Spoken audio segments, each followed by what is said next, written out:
राजधानी दिल्ली के Indira Gandhi airport terminal एक पर शुक्रवार सुबह हुए हादसे ने दिल्ली की प्रशासनिक व्यवस्था पर बहुत बड़ा सवालिया निशान खड़ा कर दिया है। दिल्ली के सबसे हाई प्रोफाइल इलाकों में से एक माने जाने वाले दिल्ली एयरपोर्ट पर हुए हादसे ने एक हंसते खेलते परिवार के न केवल सबसे बड़े बल्कि जिस पर पूरा परिवार आश्रित था उसको अपनी आगोश में ले लिया और परिवार को वो दर्द दे गया जिसे परिवार शायद ही कभी भुला सके। मृतक की पहचान करीब 45 साल के रमेश कुमार के रूप में हुई है, जो अपने परिवार के साथ दिल्ली के रोहिणी स्थित विजय विहार में रहते थे। परिजनों द्वारा मिली जानकारी के अनुसार बीते करीब 1.5 से 2 महीने पहले ही परिवार यहां पर रहने आया था और कई वर्षों से मृतक रमेश कैब चलाकर अपने परिवार का पालन पोषण करता था। मृतक रमेश के बेटे रविंद्र ने बताया कि उनके पिता अकेले परिवार का खर्चा चलाते थे। रविंद्र ने बताया कि उनके पिता की मौत के बाद अब परिवार का पालन पोषण कैसे होगा, यह एक बहुत बड़ा सवाल है। इतना ही नहीं, उन्होंने इस हादसे के लिए न्यायिक जांच की मांग की और सरकार से इसके लिए उचित मुआवजे की भी मांग की। सर, मुझे सुबह 8:30 बजे जानकारी मिली है इस चीज़ की कि मेरे फादर चक्कर खा के गिर गए हैं एयरपोर्ट पे, तो उन्हें हॉस्पिटल ले गए। ये भी नहीं बताया गया कि ये ऐसा हादसा हो गया। हम तुरंत निकले फिर घर की ओर, वो फादर के ओर, कि चलो उन्हें देखने के लिए। पहले मैंने अपने भाई को फ़ोन करा, उसने बोला कि वो ग्रेटर नोएडा में है। वो ग्रेटर नोएडा से आया, तो आने के बाद फिर हम तुरंत गए। तो तुरंत जाने के बाद एयरपोर्ट पे गए तो पुलिस वाले मिले। उन्होंने हमसे पूछा कि आप कौन हो।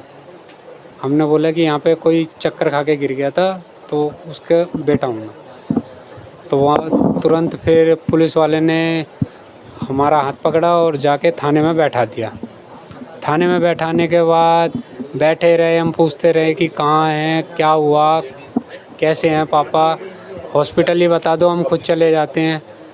ना कोई रिस्पॉन्स, ना कुछ। 4 बजे तक बैठे रहे। 4 बजे के बाद फिर उन्होंने बोला कि चलो हॉस्पिटल ले चलते हैं। हॉस्पिटल ले जाने के बाद 2 घंटे 3 घंटे वहाँ बैठाया रखा। वहाँ भी बैठाने के बाद बोला कि कल आ जाना, पोस्टमार्टम होगा तो अपने फादर की वो ले जाना बॉडी।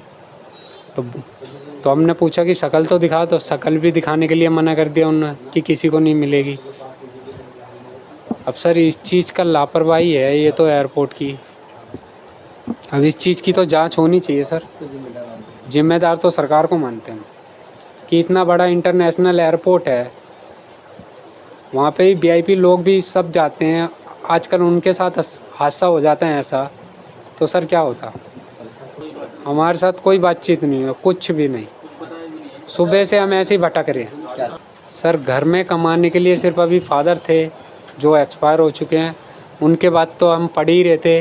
वो भी भाई कभी कदार गाड़ी चला लेता था, वरना हम घर ही पे मेंबर थे। 2 भाई और 2 बहनें।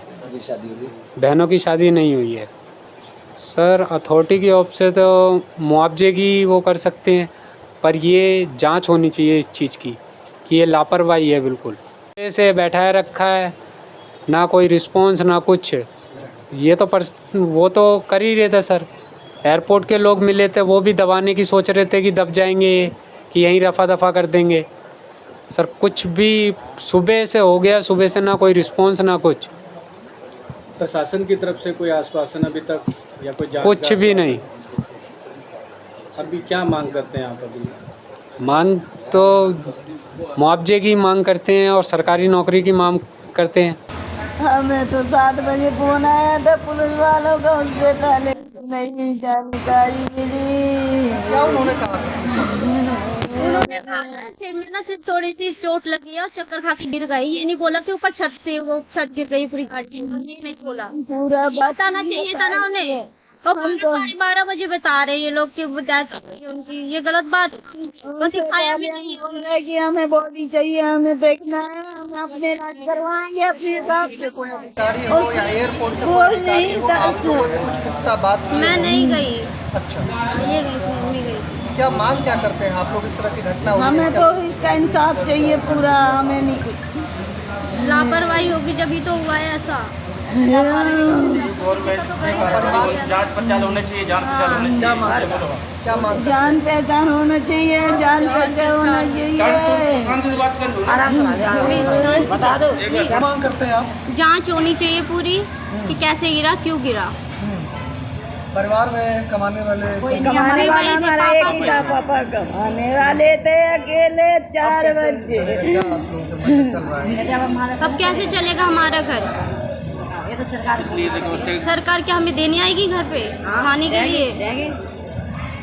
इतनी लापरवाही नहीं करना चाहिए। गरीब आदमी है, वो भी टैक्सी किसी और की लेके चला रहा है, उसे भी ध्यान रखना चाहिए। घटना हो सकती है, उसकी भी किस्त चुकनी थी, अभी पूरी किस्त भी नहीं गई उस गाड़ी की। ये भी तो देखना चाहिए। एक इंसान भी चला गया, अब उससे भी कुछ नहीं मिलेगा हमें, तो क्या होगा फिर हमारा। आपको बता दें कि दिल्ली के IGI एयरपोर्ट के टर्मिनल 1 पर हुए हादसे में मृतक परिवार में रमेश कुमार के 2 बेटे और 2 बेटी है। मृतक की मौत के बाद न केवल परिवार के गुजारा कैसे होगा, यह एक बड़ा सवाल है, बल्कि मृतक के दोनों बेटियों का विवाह कैसे होगा, अब यह भी परिवार सोचने पर मजबूर हो रहा है, क्योंकि परिवार के गार्जियन की मौत के बाद परिवार पर अचानक दुखों का पहाड़ टूट पड़ा है। उस पर तुर्रा यह कि मृतक के बेटे रविंद्र ने बताया कि जब सुबह उन्हें इस बात की जानकारी मिली तो उसके बाद भी प्रशासन का उदासीन रवैया देखने को मिला। इतना ही नहीं, एयरपोर्ट अथॉरिटी की तरफ से भी किसी ने कोई संपर्क नहीं किया है, जो एयरपोर्ट अथॉरिटी के ऊपर भी सवालिया निशान खड़े कर रहा है। ऐसे में सबसे बड़ा सवाल ये है कि आखिर इस हादसे का असली जिम्मेदार कौन है? आखिर किसके ऊपर एक मौत की जवाबदेही तय होगी? इन सब सवालों के बीच इस हादसे ने एक परिवार को कभी न भरने वाला जख्म मिला है। हमारे को आज दोपहर को पता चला था कि इंटरनेशनल एयरपोर्ट पर एक ड्राइवर की डेथ हो चुकी है और टैक्सी में। उसका फिर मैंने अपने ग्रुप में डाल करके उसका फ़ोटो मंगाया। फिर यहाँ पर मैंने पता किया, यहाँ सारे न्यूज़ चैनल वाले घूम रहे थे, परेशान हो रहे थे दिन में, आज पूरे दिन परेशान रहे। फिर पता शाम को चला है कि यहाँ पर डेथ हुई है। तो उसके परिवार में वही एक आदमी कमाने वाला था। उसके घर में 2 बेटियाँ हैं, जवान बेटियाँ हैं, 2 बेटे हैं, जो कि एक बेटा अभी कुछ ही दिनों से कैब चलाने लगा है, एक बेटा पढ़ रहा है। तो हम चाहते हैं कि जैसे कि एयरपोर्ट, इंटरनेशनल एयरपोर्ट पर अगर इतना बड़ा हादसा हुआ है, ये शर्मसार है, समझे ना। इसके लिए इंटरनेशनल एयरपोर्ट ही जिम्मेवार होना चाहिए। क्यों कि इसमें ये तो एक गरीब मारा गया है, कोई उद्योगपति भी मारा जा सकता था, कोई पब्लिक का आदमी, कोई अफसर भी मारा जा सकता था। तो ये लापरवाही नहीं होनी चाहिए। जो लापरवाही हुई है ये बिल्कुल शर्मसार है। और हम चाहते हैं कि इस गरीब के लिए कुछ ना कुछ हो। मकान किराए का है, बेटियां दोनों जवान हैं, शादी कौन करेगा? तो इन सब चीज़ों के लिए जो ना, आप खुद ही समझदार हैं कि क्या होना चाहिए। अधिक से अधिक मुआवजा मिलना चाहिए। परिवार इस टाइम गमगीन है, सारे बच्चे परेशान हैं क्योंकि अभी किसी की शादी नहीं हुई है। तो हम तो समाज सेवक आदमी हैं, तो हम तो चाहते हैं कि इसके लिए ज़्यादा से ज़्यादा, जितना ज़्यादा से ज़्यादा हो सके उतना हो सकता है कि नौकरी मिल जाए।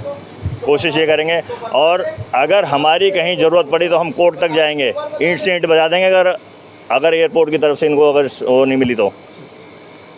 जैसे कि ये टर्मिनल 1 पे हादसा हुआ, डोमेस्टिक एयरपोर्ट है, वहाँ पे जो ये हादसा हुआ, ये तो जांच का विषय है, क्योंकि इतनी बड़ी लापरवाही जो हुई है। भाई यहाँ पे दुनिया भर से लोग आते हैं एयरपोर्ट पे, डोमेस्टिक एयरपोर्ट है, और यहाँ पे जो इतना बड़ा हादसा हुआ है उसके लिए कौन जिम्मेदार है? ये प्रशासन का काम है। और मैं समझता हूँ कि जो है ये एयरपोर्ट अथॉरिटी जिम्मेदार है इसके लिए। और इतना बड़ा हादसा होने के बावजूद भी अभी तक किसी की तरफ से कोई परिवार को सांत्वना नहीं दी गई है। ये बड़ी शर्मसार है। आप लोग यहाँ पे पहुँचे, मीडिया वाले, परिवार पुलिस से गुहार लगाता रहा, पुलिस ने कोई हेल्प नहीं की। तो हमारी बस इतनी गुजारिश है कि इस परिवार की सहायता की जाए। बस ये तो बड़ी दुखद की वो है इस टाइम, जो मेरे छोटे भाई सोनू गोस्वामी और जावेद, बड़े भाई मेरे जावेद सलमानी भाई ने जो कहा है, परिवार इस टाइम बहुत ज़्यादा सदमे में है। मैं बस यही कह सकता हूँ सरकार से कि परिवार की जितनी ज़्यादा से ज़्यादा मदद हो सके, परिवार की बस मदद करी जाए। घर में बस एक वही था कमाने वाला, और कोई है नहीं। एक बार आप सब परिवार से भी मिल के देखें तो आपको पता लगेगा इसमें क्या है क्या नहीं। बस मैं इतना ही कहना चाहूँगा। हमसे जुड़े रहने के लिए हमारे YouTube चैनल को सब्सक्राइब करें और नई वीडियो की नोटिफिकेशन के लिए बेल आइकॉन को दबाएं। अगर आप ये वीडियो फेसबुक पर देख रहे हैं तो लाइक जरूर करें और ज्यादा से ज्यादा शेयर करें। धन्यवाद।